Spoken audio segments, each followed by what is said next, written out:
La palabra de Dios contenida en este libro es la verdad que acepto creer, es la enseñanza que me comprometo a seguir y es la esperanza que me atrevo a confesar. Nada me impide recibirla, nadie me evitará que la haga parte de mi vida y por ningún motivo dejaré de proclamarla. Estoy aquí para leerla, oírla y vivirla diariamente. Amén.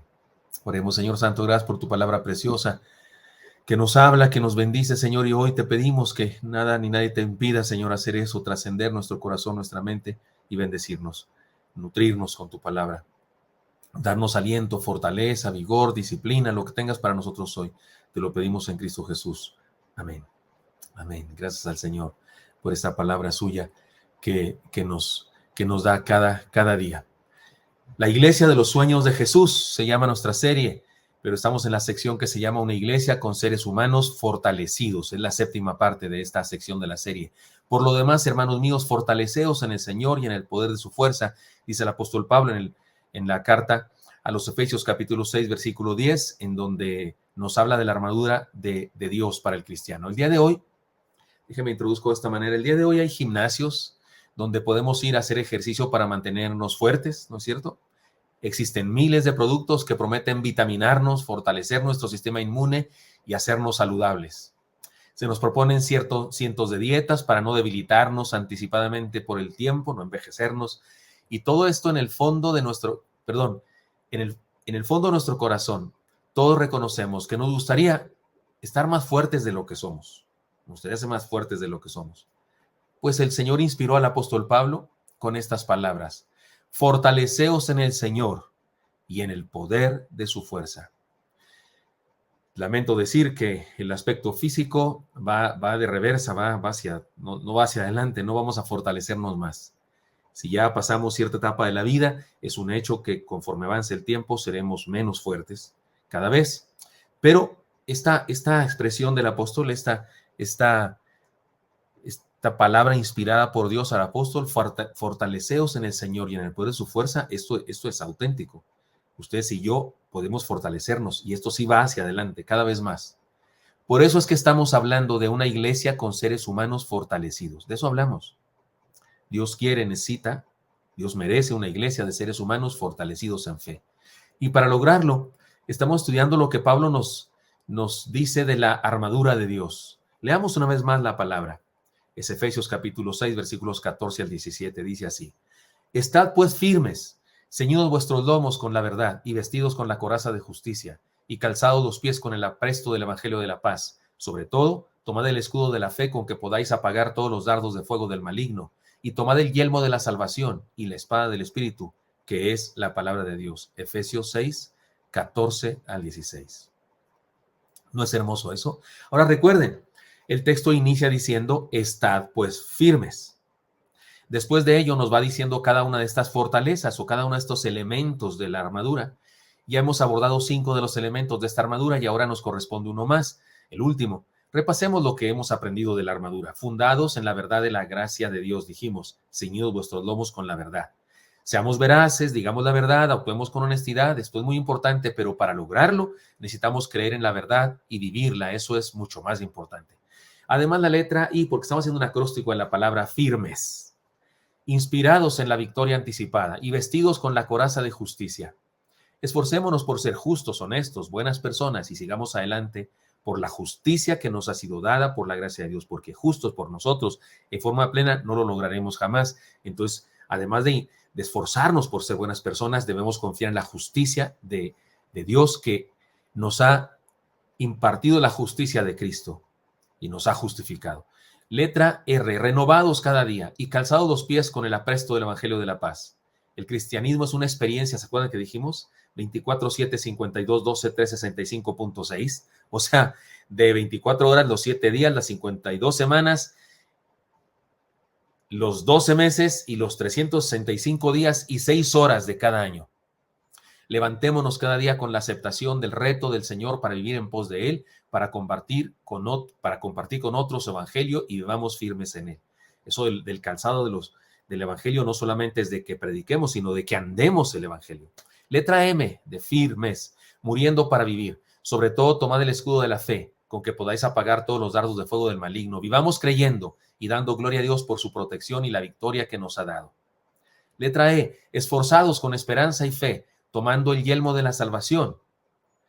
Creamos en una salvación que es para siempre, porque ya somos salvos, nos esforzamos en vivir como tales. Eso significa ponerse el yelmo de la salvación, saber que somos salvos y que es para siempre. Y porque sabemos eso, entonces nos comportamos como tales. Eso estudiamos la semana pasada. He aquí la enseñanza de hoy después de este recorrido por todo el acróstico y por toda la armadura del Señor. La letra S nos lleva a esta otra enseñanza. Seamos pueblo con identidad fundada en la palabra. Seamos pueblo con identidad fundada en la palabra. Y me estoy basando en lo siguiente. Nos está describiendo una armadura y Pablo está posiblemente enfrente o al lado de un soldado con su armadura y todo de soldado romano. Ahí está el apóstol Pablo y seguro posiblemente lo está viendo o en alguno de los momentos que está escribiendo la carta o dictando la carta. Pero tenemos que reconocer que los soldados no son solitarios.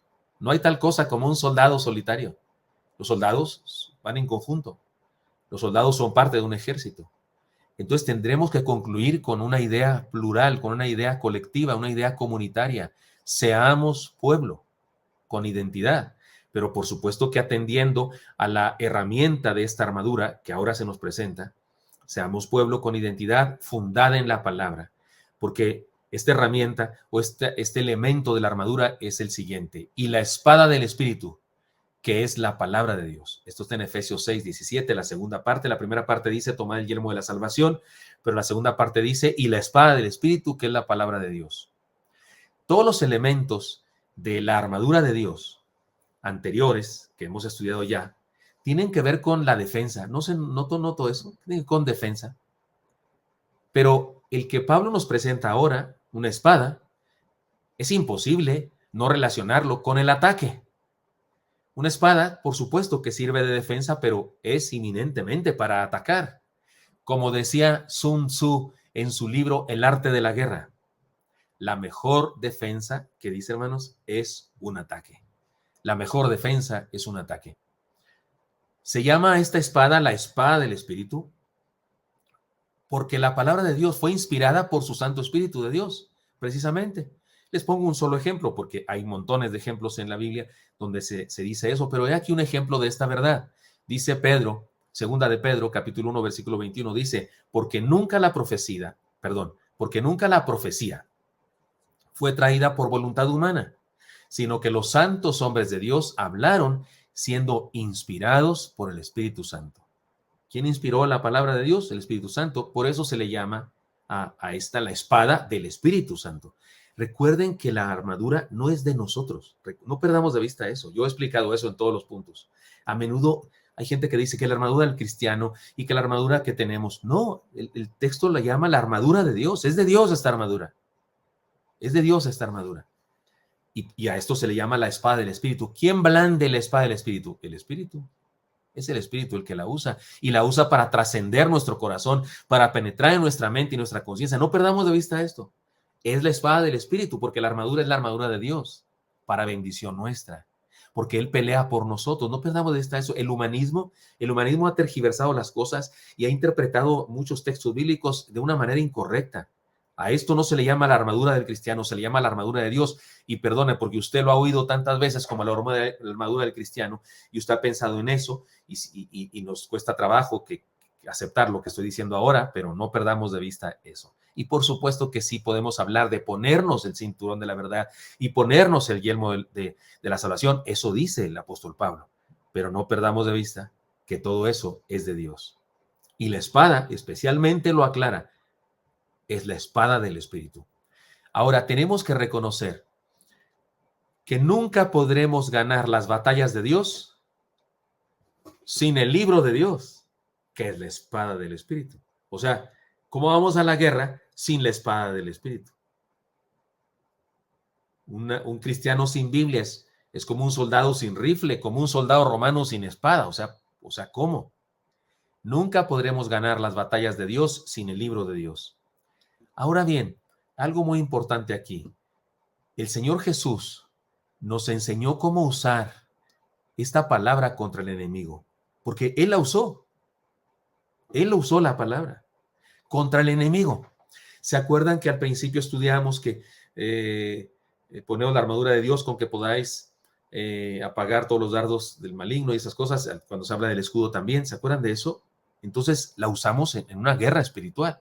Bueno, pues el Señor Jesucristo la usó. Conviene entonces que vayamos a un pasaje importantísimo en donde el Señor usó la Biblia, la palabra de Dios, la espada del Espíritu, la usó para enfrentar al enemigo y aprendamos juntos cómo usarla en la batalla. Por eso, este punto, este elemento de la armadura, que es la espada del Espíritu, que es la palabra de Dios, este punto no lo vamos a terminar hoy, como todos los demás elementos de la armadura los usamos solamente en un sermón. En esta ocasión voy a dar varios sermones sobre este elemento que es la espada del Espíritu, que es la palabra de Dios, porque hay varias cosas que decir de cómo el Señor Jesucristo usó la espada del Espíritu, que es la palabra de Dios. Vamos a un texto. Déjenme les digo anticipadamente que se trata de Lucas capítulo 4, versículos 1 al 13, aunque esta narración también se encuentra en el Evangelio de Mateo, por supuesto, y en Marcos, aunque de manera muy breve. Dice así la palabra de Dios. Voy a empezar el versículo 1 de Lucas 4. Jesús, lleno del Espíritu Santo, volvió del Jordán y fue llevado por el Espíritu al desierto por 40 días y era tentado por el diablo. Y no comió nada en aquellos días, pasados los cuales tuvo hambre. Entonces el diablo le dijo, si eres hijo de Dios, di a esta piedra que se convierta en pan. Jesús respondiendo le dijo, escrito está, no solo de pan vivirá el hombre, sino de toda palabra de Dios. Y le llevó el diablo a un alto. Esto que acabo de leer, esta respuesta del Señor, es lo que estudiaremos hoy. Pero leamos el texto completo. Y le llevó el diablo a un alto monte y le mostró en el momento todos los reinos de la tierra y le dijo el diablo, a ti te haré toda esta potestad y la gloria de ellos, porque a mí me ha sido entregada y a quien quiero la doy. Y si tú postrado me adorares, todos serán tuyos. Respondiendo Jesús le dijo, vete de mí, Satanás, porque escrito está, al Señor tu Dios adorarás y a él solo servirás. Y le llevó a Jerusalén y le puso sobre el pináculo del templo y le dijo, si eres hijo de Dios, échate de aquí abajo, porque escrito está, a sus ángeles mandará cerca de ti, que te guarden y en las manos te sostendrán, para que no tropiece con tu pie en piedra. Respondiendo Jesús le dijo, dicho está, no tentarás al Señor tu Dios. Y cuando el diablo hubo acabado toda tentación, se apartó de él por un tiempo. Lucas 4, 1 al 13, por un tiempo, no pierda de vista eso. Hermanos, estamos ante uno de los pasajes más sagrados del Evangelio. Sí, la Biblia es sagrada, ¿no? La Biblia es santa, la Biblia es algo hermosísimo. Pero este es uno de los pasajes más consagrados del Evangelio. Le voy a decir por qué. Porque el Señor en ese momento estaba solo. Cuando experimentó estas tentaciones, Él estaba solo. Ni siquiera tenía discípulos todavía, porque es el inicio de su ministerio. Él fue justamente a prepararse para el ministerio, para iniciar su ministerio público. Si leemos los evangelios en una armonía de los evangelios, pensando cronológicamente cómo hizo las cosas, pasaron otras cosas cuando él finalmente nombra a sus 12 apóstoles. En este momento no tiene discípulos. En este momento no ha iniciado su ministerio público. Esto lo hizo justamente previo, es una especie de preparación. Él está absolutamente solo, no están sus discípulos con él. Así que, ¿cómo lo supieron ellos? ¿Cómo es que sabemos esta historia, usted y yo? Seguramente el Señor se lo contó en algún momento a sus discípulos, en el transcurso de su discipulado. Seguramente les enseñó más cosas que las que tenemos en los evangelios. Acuérdese que Juan, el evangelista, Juan, el que escribió el evangelio de Juan, escribe casi al final de su evangelio que Jesús hizo muchas otras cosas y dijo muchas otras cosas, pero que no cabrían ni en todos los libros del mundo. Por eso solamente San nos dijo, pero nos las dijo para que creamos que Jesús es el Cristo y para que creyendo tengamos vida en su nombre. Eso es importante, es el propósito del libro y el propósito de toda la Biblia. Así es que seguramente Jesús dijo más cosas, más enseñanzas y algunas de manera privada a sus discípulos, y esto debió ser de ese tipo. Así que estamos ante una vivencia que el Señor experimentó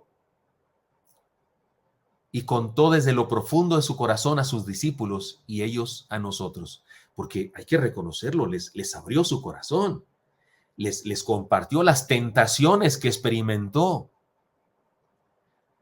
Muy bien, la enseñanza de hoy es esta y nos basaremos en la primera tentación y en la primera respuesta del Señor, blandiendo la espada del Espíritu, porque el Señor blandió la espada del Espíritu, es decir, la palabra de Dios, y la usó para defender, para triunfar en esa lucha. Hemos llamado a esta serie, a esta parte de la serie, Seamos un pueblo fundado en la palabra. Ahora, ¿cómo hacemos eso? Seamos un pueblo fundado en la palabra. ¿Cómo? Y aquí está la primera enseñanza. Entonces, usemos la palabra para defender el evangelio de la pureza, de la fe pura, perdón. Usemos la palabra para defender el evangelio de la fe pura. Me refiero al evangelio que es un evangelio de la fe pura. Así se usa la palabra. Entonces el diablo le dijo, si eres hijo de Dios, di a esta piedra que se convierte en pan. Jesús respondiendo dijo, escrito está, no solo de pan vivirá el hombre, sino de toda palabra de Dios. Lucas 4, 3 al 4. A la par con que voy a enseñar lo que el Señor nos presenta aquí, la enseñanza del Señor aquí de cómo blandió la palabra, también voy a decir algunas cosas que no es usar la palabra.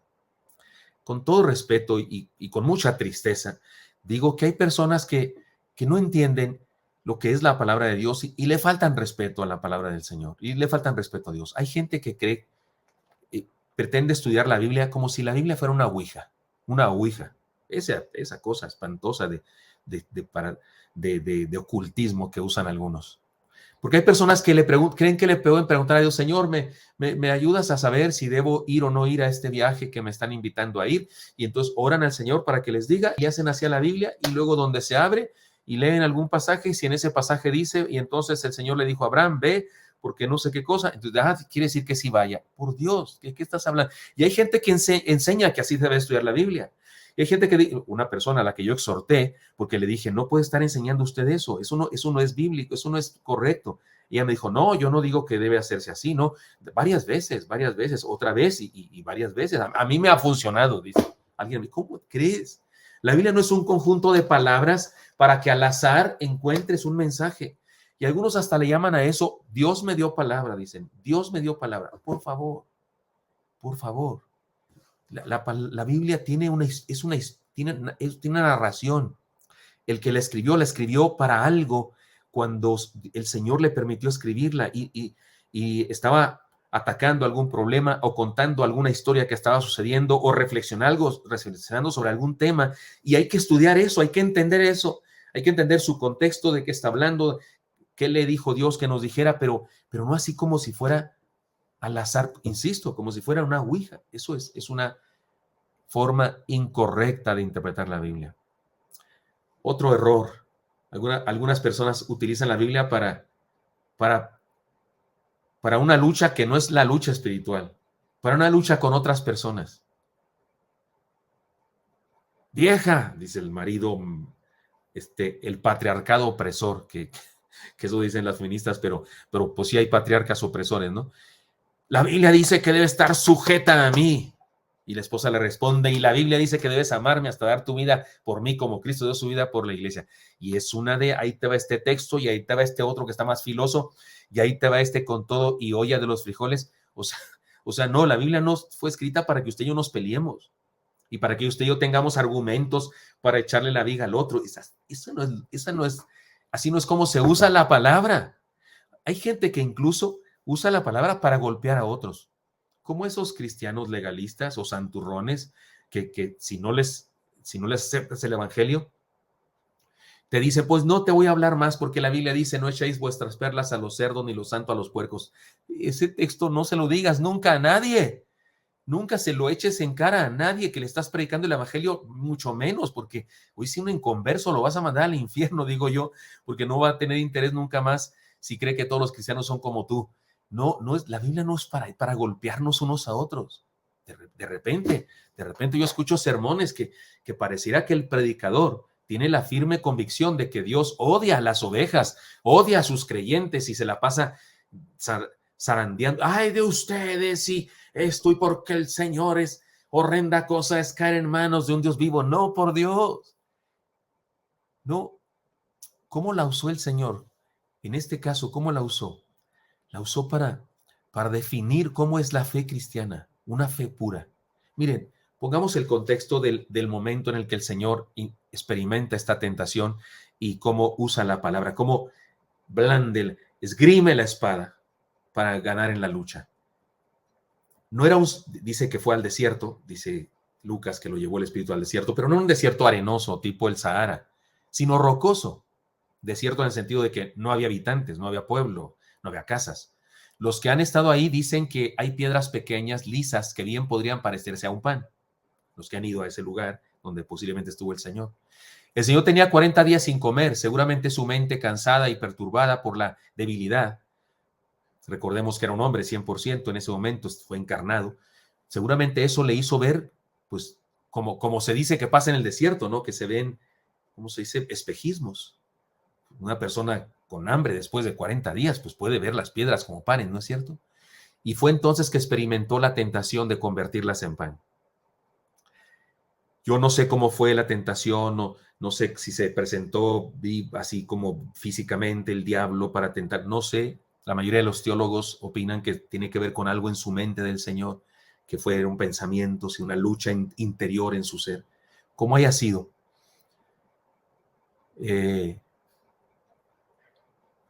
experimentó la tentación de culminar o terminar el ayuno convirtiendo piedras en pan. ¿Podía hacerlo? Por supuesto que podía hacerlo. Un chasquido de sus dedos y una mesa llena de manjares hubiera aparecido delante de él.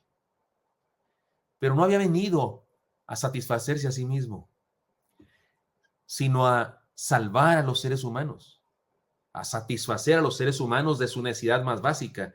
Nuestra necesidad más básica es la salvación. Y no había venido a buscar lo material, sino lo espiritual. El texto dice que el diablo lo dejó por un tiempo, lo que significa que posteriormente arremetió contra él otra vez, con las mismas tentaciones posiblemente. Recordemos entonces, si así fue, para poder entender cómo pudo haber sido aquella tentación o en qué consistió aquella tentación, ya que el texto dice que el diablo lo dejó por un tiempo, pero que después volvió con esas tentaciones, pues analicemos cómo el Señor tuvo otros incidentes en los que podríamos ver claramente que tuvo esa misma tentación. Recordemos otras escenas cuando el Señor alimentó, por ejemplo, a los 5,000 personas, sucedieron dos cosas. ¿Se acuerdan? Cuando hizo aquel milagro de la multiplicación de los peces y los panes, con un lonche de un muchachito, y él alimentó a una multitud. El texto dice que eran como 5,000 varones, sin contar las mujeres y los niños. Para aquellos que de repente me acusan de que yo quiero aumentarle más números a los 5,000, no, yo no le aumento. El texto dice 5,000 varones sin contar las mujeres y los niños. Ahora, si los contamos, no sé cuántas mujeres y cuántos niños eran, pero si era una mujer por cada varón, pues ya son 10,000. Y si era un niño por cada matrimonio, pues ya son 15,000. Y si había dos chamacos por cada matrimonio, pues entonces son 20,000. El punto es que no eran 5,000 solamente, alimentó una gran multitud, mucho más que 5,000. Le llamamos el milagro de la alimentación de los 5,000, pero el texto nos da razón para decir que eran muchos más. En aquella ocasión que alimentó a aquellas personas, pasaron varias cosas. Quisieron hacerlo rey. Y el texto dice que él tuvo que huir de ellos. Les leo. Aquellos hombres entonces, viendo la señal que Jesús había hecho, dijeron, este verdaderamente es el profeta que había de venir al mundo. Pero entendiendo Jesús que iban a venir para apoderarse de él y hacerle rey, volvió a retirarse al monte él solo. Esto está en Juan capítulo 6, versículos 14 al 15. Él ya era rey y no necesitaba que nadie lo coronara. No era su interés ganárselos con comida. No era su interés que a través de ese milagro que hizo se convirtieran en sus fans y le pusieran muchos likes y le mandaran muchas ofrendas como los usureros que andan pidiendo eso. Además, él les exhortó a no seguirlo por causa del pan, sino por la fe pura. Miren cómo dice el texto. Versículo 26. Respondió Jesús y les dijo, de cierto, os digo que me buscáis, no porque habéis visto las señales, sino porque comisteis el pan y os saciasteis. Trabajad no por la comida que perece, sino por la comida que a vida eterna permanece, la cual el Hijo del Hombre os dará, porque a este señaló Dios el Padre. Esto está todavía en el Evangelio de Juan, capítulo 6, versículos ahora 26 al 27. ¿Podemos notar el asunto? Él era el pan del cielo. Él era el pan del cielo. Eso es una de las cosas que significó aquel milagro. Recuerden que Juan llama a los milagros señales, así es que ese milagro fue una señal, fue una enseñanza de algo. ¿Y qué señalaba? No solo señalaba que él era poderoso, también señaló que él era el pan y que era el alimento que ellos debían buscar más que el alimento físico. Era un problema serio que pusieran la vista en lo material. podemos decir que la tentación tuvo que ver con materialismo. La tentación tuvo que ver con satisfacción personal. La tentación tuvo que ver con lo que ahora llamamos el evangelio de la prosperidad. ¿Por qué los grupos religiosos de la prosperidad? Porque se reúnen en estadios gigantescos, son miles. Y algunos de ellos llegan a una ciudad a plantar su iglesia, rentan un auditorio y el primer culto ya son 2,500. Uno dice, ¿cómo la hicieron? ¿Cómo se siembra una iglesia que el primer día que la siembras son 2,500? Número uno es que no es siembra y número dos, que no es iglesia. No. Sembrar una iglesia es ir a una localidad donde no hay cristianos, donde hace falta una iglesia, precisamente hace falta una iglesia. Y entonces comienzas a tener contacto con la gente, con los inconversos, porque no se trata de pescar en pecera, se trata de ir al mar a pescar peces que están en el mar, no en la pecera de otro.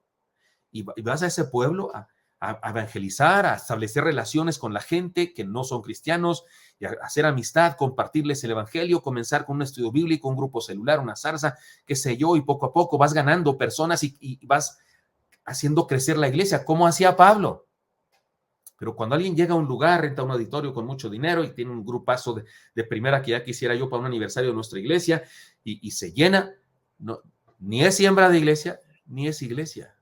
Es promoción de un falso evangelio, el evangelio de la prosperidad, porque se predica lo que la gente quiere oír, como las conferencias de superación personal, esas se cobran incluso, pagan un dinero a la gente por ir a recibir un montón de preceptos humanistas acerca de que tú puedes, concéntrate, dile al del espejo, tú puedes, eres lo mejor que hay, es la persona más hermosa, el universo está contigo, atraesla, y no sé tantas cosas. Falso evangelio de la prosperidad, falsos principios, los que usan los profetas de la superación personal. Esa era la tentación para Jesús. Tengamos cuidado y pongamos atención para no confundirnos. La propuesta del diablo era que el Señor comprara a los hombres con alimento, que los sedujera, que usara sus poderes para atraparlos. Y eso era lo que el Señor no estaba dispuesto a hacer. Es poderoso. Si eres el Hijo de Dios, pues que estas piedras se conviertan en pan. ¿Cuál es el problema? Y con esos tipos de milagros, para que la gente te siga. Así que en esta tentación se imprimió uno de los rasgos del perfil del Evangelio, o sea, en la respuesta del Señor, por supuesto, se imprimió uno de los perfiles del Evangelio y se trata de una fe pura, no materialista, no egoísta y no contaminada por la ambición de la humanidad. Cuando usted y yo entendemos esto del Evangelio y vivimos esta verdad, ¿qué cree? Entonces podemos esgrimir la palabra. Entonces podemos usar la palabra del Señor para defendernos de los ataques del enemigo. Porque si mi fe es pura, no materialista, no egoísta, no contaminada con la ambición que hay en la humanidad entera, entonces tú y yo podemos ser gente diferente, gente buena, gente amable, gente abierta de su corazón, gente con los brazos abiertos para otros, gente que perdona, gente que bendice, gente que le da una sonrisa incluso al que es diferente, incluso al que es inconverso y se porta equivocadamente. Porque no estoy aquí para recibir, estoy aquí para compartir. Su respuesta del Señor a la tentación, su respuesta y defensa fue citar la palabra de Deuteronomio 8:3. El Señor usó la palabra. Su respuesta, que ya leímos, estaba en el Antiguo Testamento. Y él había leído seguramente el Antiguo Testamento. Dice así Deuteronomio 8:3. Y te afligió y te hizo tener hambre y te sustentó con maná, comida que no conocías tú ni tus padres la habían conocido, para hacerte saber que no solo de pan vivirá el hombre, mas de todo lo que sale de la boca de Jehová vivirá el hombre. ¿Cómo actuamos? ¿Cómo actuamos ante las carencias? Las carencias nos permiten experimentar una lucha, una situación. Señor, ¿por qué no me provee? Señor, ¿por qué el vecino es malo? ¿O por qué fulano, tal persona que conozco, si es tan mala y recibe dinero y es rica y mira nomás el carro que trae? ¿Por qué, Señor, si yo te sirvo, si yo te adoro, si yo voy a la iglesia y no me bendices tanto y tenemos esta carencia? ¿No nos ha pasado eso alguna vez? ¿Cómo nos defendemos de eso? No solo de pan vivirá el hombre, sino de la palabra que sale de la boca de Dios. Y no estoy diciendo con esto que no le pidamos a Dios que nos bendiga. Claro que le podemos pedir y claro que nos bendice. Él dijo, no he visto, joven fui y envejecido y no he visto justo desamparado ni su descendencia que mendigue pan. Él lo dijo, él lo prometió, que estará con nosotros siempre. Así es que si eso prometió, ¿por qué no esperamos en él? ¿Por qué nos quejamos? Porque de repente también somos igual que aquellos que lo seguían, que creemos que lo seguimos por lo material, para que nos dé de comer. No fue tremendo lo que les dijo. Ustedes me siguen porque les di de comer. No me siguen por la señal, no me siguen por... Ahora acuérdense qué significa la señal. No me siguen por lo que les acabo de decir con el milagro, que yo soy el pan, que yo soy lo que deben comer, que yo soy a quien deben tener. Eso es lo que significa cuando les dijo, no me siguen por la señal. Le estaba diciendo eso, no me siguen por la fe, me siguen porque les di de comer. Una vez oí un predicador que dijo que el Señor les había dicho, me siguen porque tragaron, así que les dijo así. No creo que les haya dicho así, pero por allí va, ¿no es cierto? Así es que, hermanos míos, creamos y defendamos con la palabra el evangelio de la fe pura. Así usó el Señor la palabra. Así usó el Señor la palabra para establecer qué era la vida cristiana.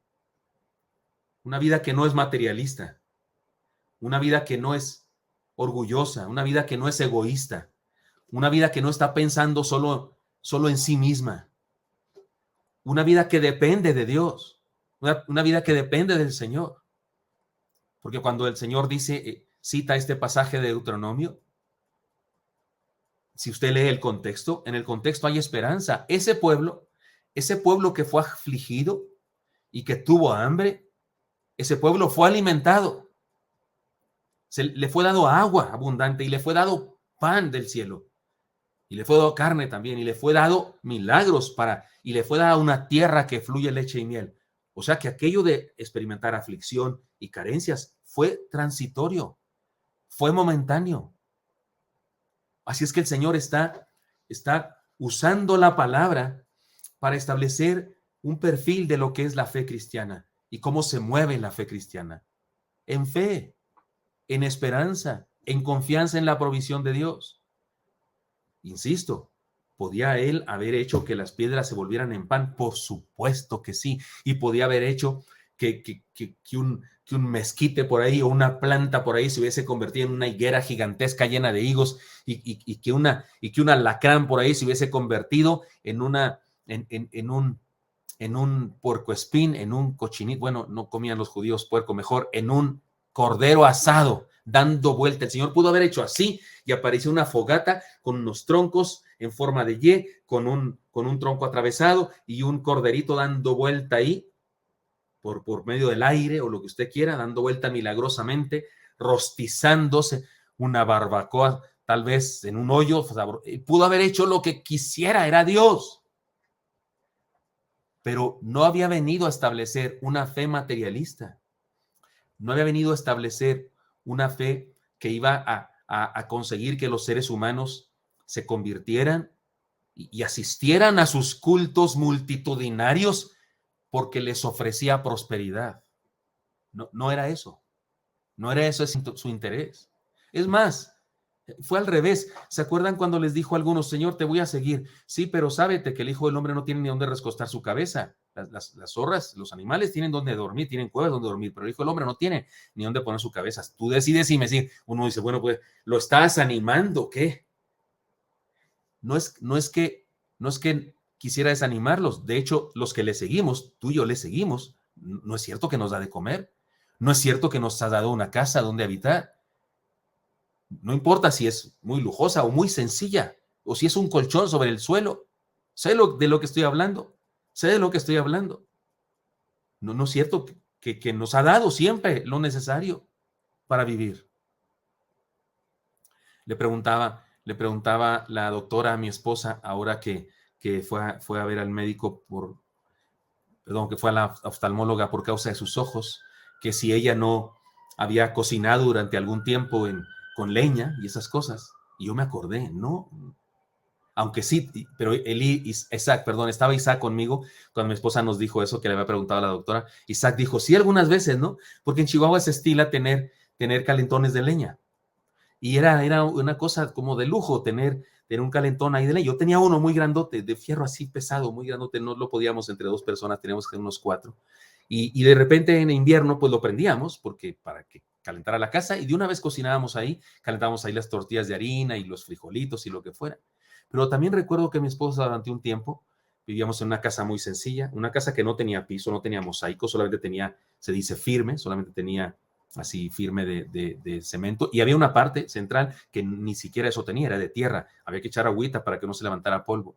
Y en esa casa mi esposa trabajó durante un tiempo haciendo pais, y sí estaba muy en constante cercanía con el calor del horno. Recuerdo que hasta tuvo un problema de dolores de cabeza y tuvimos que cancelar ese trabajo, ese ministerio, esa empresa pequeña, familiar, pero vendía un titipuchal al grado que ganaba 10 veces más que lo que yo recibía de salario o de ofrenda de amor de la iglesia que pastoreaba.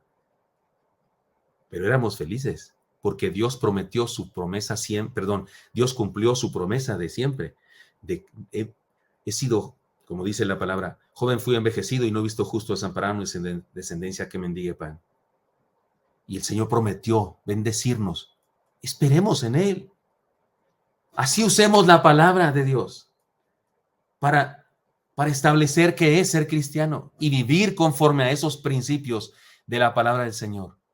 Aquí vemos al Señor Jesucristo usando su palabra para vencer en una tentación.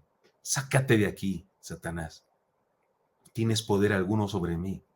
No te haré caso, porque no solo de pan vivirá el hombre, sino de la palabra que viene de Dios. No me interesa el materialismo ni el falso evangelio de la prosperidad. He venido a enseñar un evangelio de la fe pura. Y eso voy a enseñar a los seres humanos. No que me sigan porque hay dinero, no que me sigan porque hay promesas de prosperidad. Promesas falsas, por cierto, de prosperidad. Las que hacen los del falso evangelio. La promesa de Dios, esa es auténtica, por supuesto. Y entonces el Señor Jesucristo defiende la fe con la espada, que es la palabra del Espíritu, y por supuesto, venció. Este fue el primer round. El pasaje nos habla de 2 tentaciones más, las estudiaremos la próxima semana. Y la próxima semana. Hermanos, creamos y defendámonos con la palabra de la fe pura. Del evangelio de la fe pura. Creamos y defendamos con la palabra el evangelio de la fe pura. ¿De acuerdo? Así es como se usa. Bueno, este es el primer ejemplo. Vamos a ver otros 2 ejemplos más y después vamos a ver más ejemplos de cómo se usa la palabra, que es la espada del Espíritu. Usemos la palabra para defender el evangelio de la fe pura. Señor Santo, te doy gracias porque me has permitido hablar con mis hermanos esta enseñanza, y te pido, Dios, que mis hermanos y yo podamos usar esta espada, que es tuya, Señor, que es de tu Santo Espíritu, y que esta espada trascienda nuestro corazón, penetre en nuestra vida y nos transforme y nos ayude a entender lo que es tu verdadero evangelio, Señor, y que podamos vivir ese evangelio de la fe pura, llenos de confianza en ti, Señor, llenos de esperanza y también llenos de satisfacción, porque tus promesas se cumplen en nosotros. Bendice a mis hermanos y mis hermanas. Te lo pido en Cristo Jesús. Amén.